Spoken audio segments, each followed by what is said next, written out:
हल्द्वानी में गोला खनन संघर्ष समिति ने प्रदेश से एक रॉयल्टी की मांग को लेकर आज बड़ा विरोध प्रदर्शन किया।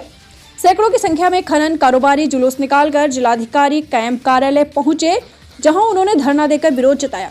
खनन कारोबारियों ने राज्य सरकार के खिलाफ जमकर नारेबाजी की।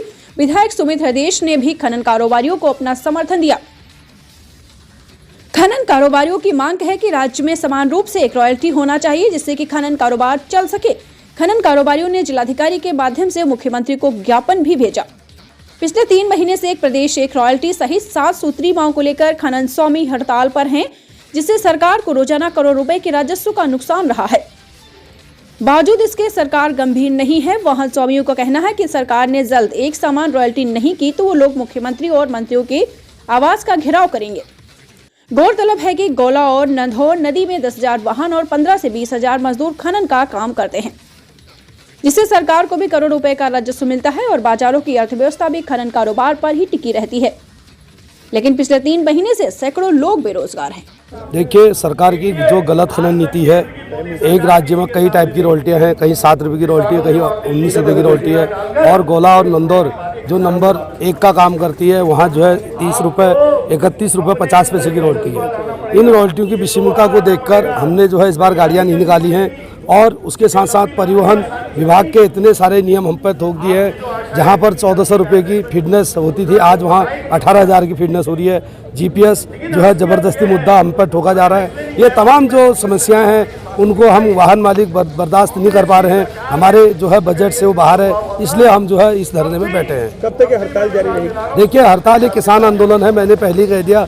जैसे किसान आंदोलन में किसानों ने अपना बैठ के माननीय प्रधानमंत्री जी को मानना पड़ा उनकी बातों को, इसी तरह हमारे जो सीएम हैं वो उनको हमारी बातों को मानना पड़ेगा। जब तक वो हमारी बात नहीं मानेंगे तब तक हम अपने धरने में डटे रहेंगे।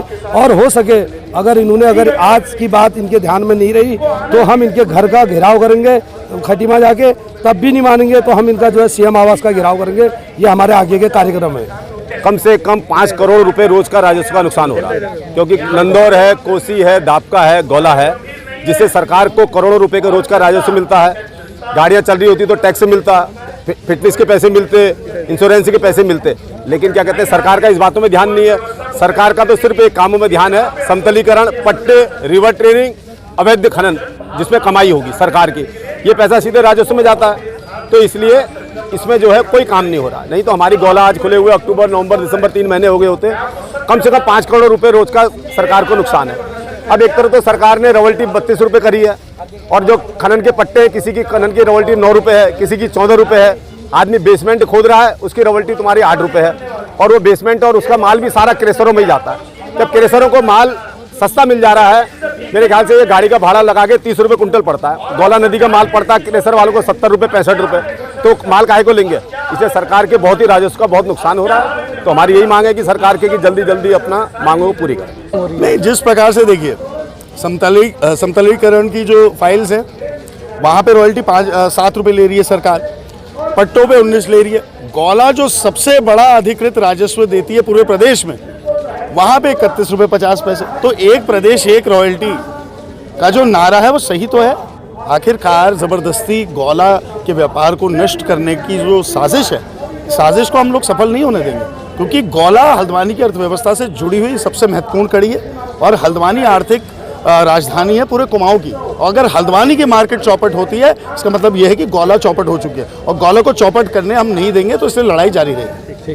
जैसे कि सुबह से ही ये सुनियोजित था, इन लोगों ने इसमें एक नोटिस दिया था इस बात का कि ये लोग रैली निकालेंगे। जो खनन संघर्ष समिति है, इनकी जो अपनी मांगे हैं ये पूर्व में भी इनको बता चुके हैं, लेकिन चूँकि नीतिगत प्रकरण है और आज ये इनको ज्ञापन जिलाधिकारी महोदय को संबोधित इनका ज्ञापन था, जिसके लिए मुझे नामित किया गया था, तो मैंने इनका ज्ञापन लिया है, जो आगे इसमें अग्रिम कार्रवाई के लिए प्रेषित किया जा रहा है।